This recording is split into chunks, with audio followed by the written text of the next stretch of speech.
Hello, and welcome to this Micklix video where I'm going to show you how to defeat the boss duo called Misbegotten Warrior and Crucible Knight in Elden Ring. As you probably know, bosses in Elden Ring are divided into 3 tiers. From lowest to highest, field bosses, greater enemy bosses and finally demigods and legends. The Misbegotten Warrior and Crucible Knight duo is in the middle tier, greater enemy bosses, and is found on the plaza in Redmane Castle, but only when the festival is not active. If it is active, you will need to defeat Starscourge Radahn before this boss duo becomes available again. Like most lesser bosses in the game, this one is optional in the sense that you do not need to kill it in order to advance the main story. I don't actually mind Misbegotten Warriors so much, they're kind of fun to fight, and if it had only been that one, I probably wouldn't have made use of Banished Knight Engvall in this battle. As for the Crucible Knight, those guys have been featured frequently in my nightmares and high up on my list of arch enemies ever since I encountered the first one in Stormhill Evergale early in the game.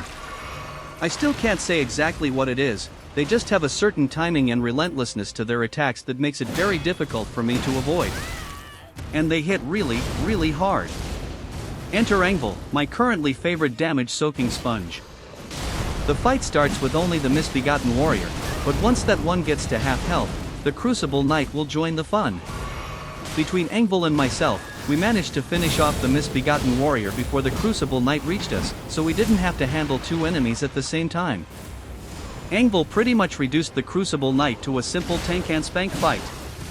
Well, as long as he's doing the tanking and I'm doing the spanking, I'm okay with that.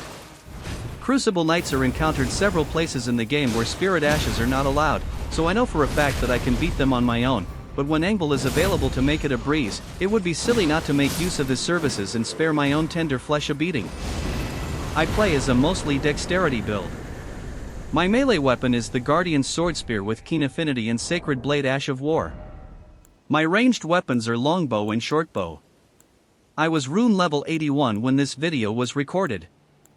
I'm not really sure if that is generally considered appropriate, but the difficulty of the game seems reasonable to me. I want the sweet spot that is in mind-numbing easy mode, but also not so difficult that I'll be stuck on the same boss for hours, as I don't find that fun at all. Anyway, this is the end of this Misbegotten Warrior and Crucible Knight video. Thanks for watching. Check out the channel or micklix.com for more videos. You could even consider being completely awesome by liking and subscribing. Until next time, have fun and happy gaming!